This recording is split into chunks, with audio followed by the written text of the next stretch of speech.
This week in lab we're doing the acetylation of aniline. So let's take a look at our reaction. We're going to take aniline, that's a common name, and react this with acetic anhydride.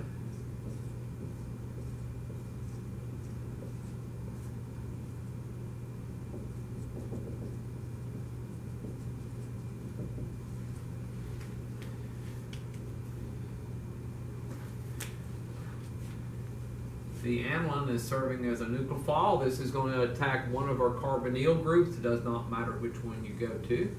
We know there's partial positive charge on the carbonyl carbon, so that lone pair is attracted to the partial positive charge.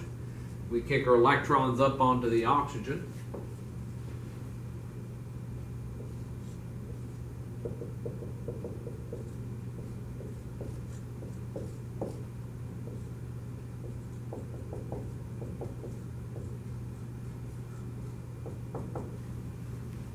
Those electrons are going to kick back in and reform the carbonyl and kick off our leaving group.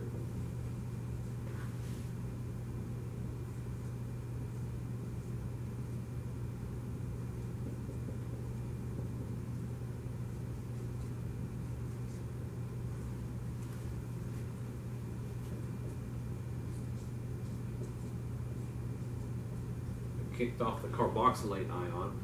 Now this is not strong enough to pull off the hydrogen there off the nitrogen, but we're going to be adding water to the reaction. So the water is going to serve as the base to pull off that extra proton, and we'll leave the electrons there on the nitrogen.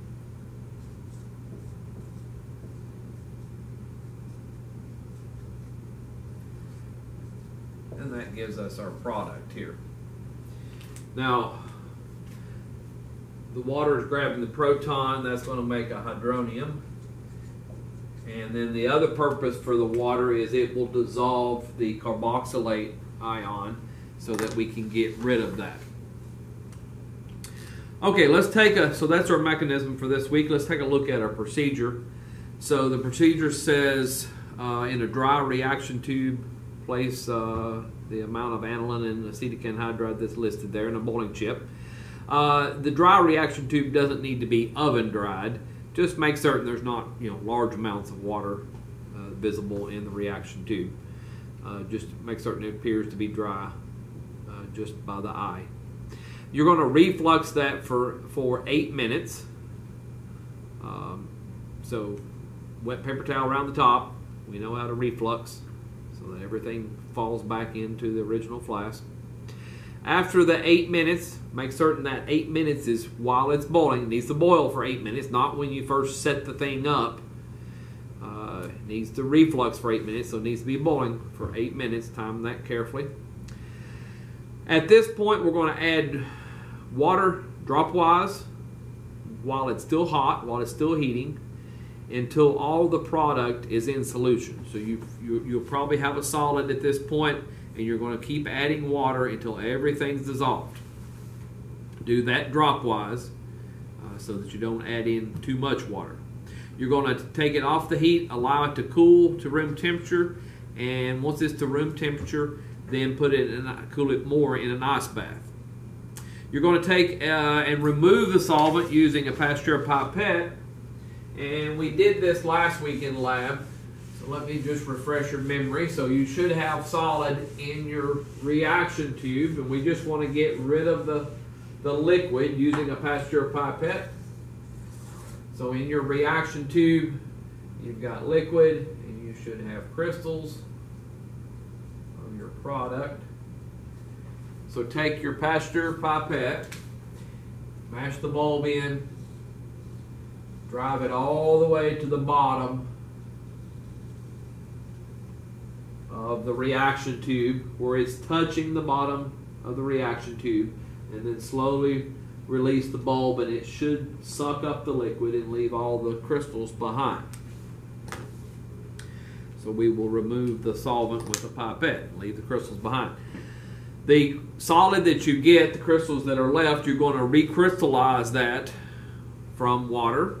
Again, we want to, anytime we recrystallize, we want to use a minimal amount of solvent. So put a little bit in, get that up to boiling, still not dissolved, add another drop or two, get it back to boiling, keep going until it's just dissolved, and then stop. Take it off, let it cool to room temperature, and then you can cool it further in ice again, and then collect the crystals on a Hirsch funnel. So I didn't state there in procedure every step there of recrystallization. I expect you know what a recrystallization is at this point, being the last, toward the end of Organic 2 here. Those crystals on the Hirsch funnel, so we recrystallize in water, so water is going to take a long time to dry. So leave it on the Hirsch funnel for a while. But it also says to wash the crystals with a few drops, says approximately 10 drops, of ice cold acetone. Make certain it's ice cold.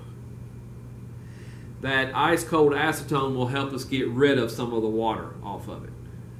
But if the acetone is warm, it's going to dissolve your product. So make certain it's ice cold so we don't dissolve any of your product. And that will help get rid of some of the water off of your product. So once the crystals are dry, you'll weigh it, calculate percent yield, obtain a melting point to compare with the known value, and then get an IR spectra. I will provide you with an IR spectra of the two starting materials to compare with. And so discuss that in your conclusions. Okay, so that's the lab for this week.